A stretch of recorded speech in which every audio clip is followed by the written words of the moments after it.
wabarakatuh.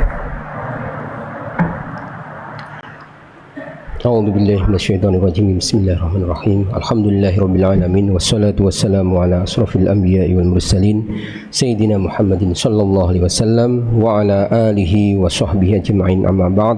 Rabbi shrah lana sudurana wa yassir lana umurana, Allahumma amin. Yang saya hormati segenap jamaah salat Isya dan salat tarawih yang dimuliakan oleh Allah. Dalam kesempatan yang berbahagia ini, saya tugaskan untuk membacakan sebagian dari hadis Arba'in Nawawi. Ini yang hadis yang Ats-Tsamin Asyar, yang ke-18, yang terkait dengan perintah bertakwa. Bismillahirrahmanirrahim. An Abi Dzarrin Jundub bin Junadah wa Abi Abdurrahman Mu'ad bin Jabal radhiyallahu anhuma an Rasulillah sallallahu alaihi wasallam qala ittaqillaha haitsuma kunta wa adbi'is sayyi'atal hasanata tamhuha wa khaliqin nasa bi khuluqin hasanin. Rawahu Tirmidzi wa qala hadis hasan wa ibadin nas hasan sahih. Dari Abi Dzar Jundub bin Junadah, Jundub bin Junadah cukup bisa, dan Abi Abdurrahman Mu'ad bin Jabal radhiyallahu anhuma. Dari Nabi Muhammad sallallahu alaihi wasallam, beliau bersabda, bertakwalah kepada Allah dimanapun engkau berada. Iringilah perbuatan buruk dengan perbuatan baik, maka kebaikan akan menghapuskan keburukan itu. Dan pergaulilah manusia dengan akhlak yang baik. Hadis ini diriwayatkan oleh Imam Tirmidzi. Beliau mengatakan hadisnya ini hasan. Dalam sebagian naskah dikatakan ini hasan sahih. Dan juga dari Imam Ahmad dan Al-Hafidh Abi Thahir. Beliau mengatakan bahwa ini adalah hadis hasan. Yang pertama, dari hadis ini kita bisa petik pelajaran, di antaranya bab takwa. Takwa adalah asalnya menjadikan antara seorang hamba dengan sesuatu yang ditakuti suatu penghalang.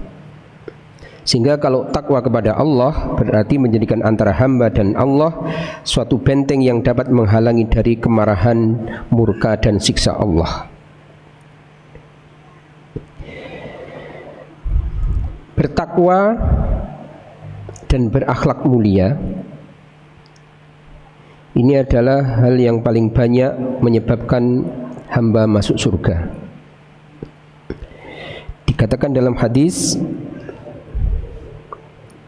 Nabi Muhammad SAW ketika ditanya mengenai perkara yang banyak memasukkan seseorang ke dalam surga, beliau menjawab, taqwallah wa husnul khuluq.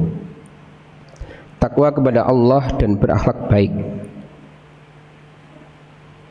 Dan beliau ketika ditanya tentang apa yang menyebabkan banyak manusia masuk neraka, itu jawab beliau apa? Al-famu wal farju, yaitu perkara yang disebabkan antara mulut dan kemaluan. Masalah takwa yang banyak dan husnul khuluq ini banyak memasukkan surga. Kalau al-muttaqun itu menurut Imam Hasan Al-Basri adalah ittaquma hurima alaihim wa adu mafturidhu alaihim. Orang yang bertakwa adalah mereka yang menjauhi hal-hal yang diharamkan dan menunaikan berbagai kewajiban. Namun kalau menurut Ibnu Rajab Al-Hambali, takwa adalah dengan mengerjakan kewajiban, meninggalkan keharaman dan perkara syubhat. juga mengerjakan perkara sunnah. Jadi mengerjakan kewajiban, meninggalkan keharaman dan perkara syubhat. Juga mengerjakan perkara sunnah dan meninggalkan yang makruh. Inilah yang menurut Imam Ibn Rajab sebagai derajat takwa yang paling tinggi. Bertakwalah dimanapun, haitsuma kunta, dimanapun kalian berada. Dimanapun kamu berada, ini terkait dengan al-ihsan. Kita tahu dalam syariat ini ada iman, Islam, ihsan. Ihsan ini adalah diartikan sebagai anta'budallaha ka'annaka tarahu, fa illam takun tarahu fa innahu yarak. Ihsan adalah engkau beribadah seolah-olah engkau melihat Allah. Dan jika engkau tidak mampu melihat Allah, seolah melihat Allah, merasakan kehadiran Allah, maka yakinlah bahwa Allah Maha melihat kepadamu. Ittaqillaha haitsuma kunta. Ini makanya juga selaras dengan ayat dalam Al-Hadid dikatakan a'udzubillahi minasyaitonirrajim bismillahirrahmanirrahim. Wa huwa ma'akum aynama kuntum wallahu bima ta'maluna basir. Dia Allah selalu bersama kalian dimanapun kalian berada, dan Dia Maha mengetahui apa yang kalian lakukan. Ini terkait dengan ihsan. Hadis ini seruan yang terkait dengan ihsan, karena kita tidak diciptakan kecuali untuk menjadi hamba Allah, untuk menjadi seorang abid, seorang yang selalu beribadah. Wa ma khalaqtul jinna wal insa illa liya'budun. Dan dimanapun, kapanpun, Allah tahu apa yang kita lakukan. Maka kita diminta oleh hadis ini untuk bertakwa dimanapun kita berada. Yang kedua, wa'adbi'is sayyi'ah al-hasanah. Iringilah kejelekan dengan kebaikan. Yang dimaksud di sini adalah mengiringi kejelekan dengan taubat.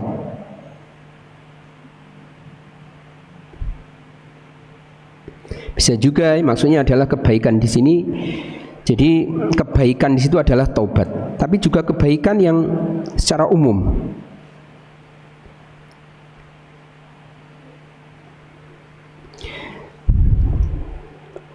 Dalam Al-Hud dikatakan wa aqimis sholata tarafin nahar wa zulfan minan laili innal hasanati yudhibnas sayyi'at.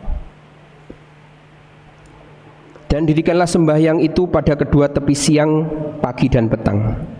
Dan pada sebagian permulaan daripada malam, sesungguhnya perbuatan-perbuatan yang baik itu menghapuskan dosa atau perbuatan-perbuatan yang buruk.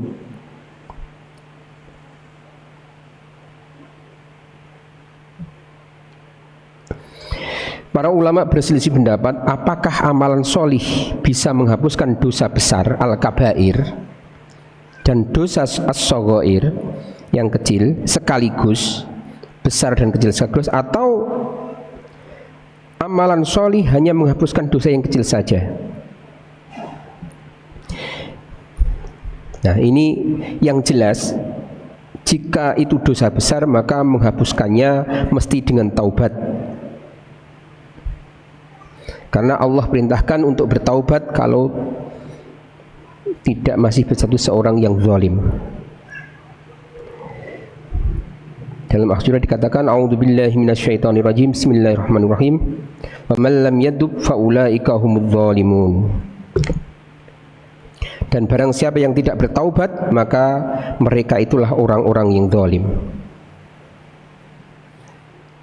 Wa adbi'is sayyi'ah al-hasanah, sayyi'at al-hasanah. Yang ketiga tentang akhlak yang mulia. Husnul khuluq itu bagaimana?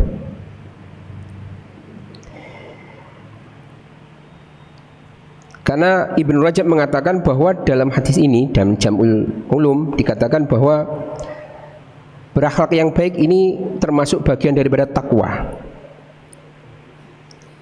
Bahkan Nabi dalam hadisnya mengatakan akhlak yang baik adalah sebagai tanda kesempurnaan iman. Akmalul mu'minina imanan ahsanuhum khuluqa. Orang mukmin yang paling sempurna imannya adalah yang paling baik akhlaknya. Di antara contoh-contoh husnul khuluq adalah dikatakan oleh Imam Sya'bi, bersikap dermawan, suka memberi kegembiraan kepada orang lain. Ada juga al-karamu wal badlah wal istimal. Wal ihtimal itu bisa menahan amarah. Lalu ada juga dicontohkan kalau perbuatan baik oleh Ibnu Mubarak adalah bastul wajhi wa badul ma'rufi wa kaful adha. Bermuka manis, gemar melakukan kebaikan dan menahan diri dari menyakiti orang lain. Hadirin yang dimuliakan oleh Allah Subhanahu wa taala, semoga kita semua digolongkan dalam golongan hamba-hamba Allah yang husnul khuluq dan juga hamba-hamba Allah yang bertakwa, dan tentu saja kita berharap kita termasuk dalam golongan hamba-hamba Allah yang beruntung dunia dan akhirat. Wallahu minkum, ini yang bisa saya sampaikan. Wassalamualaikum warahmatullahi wabarakatuh.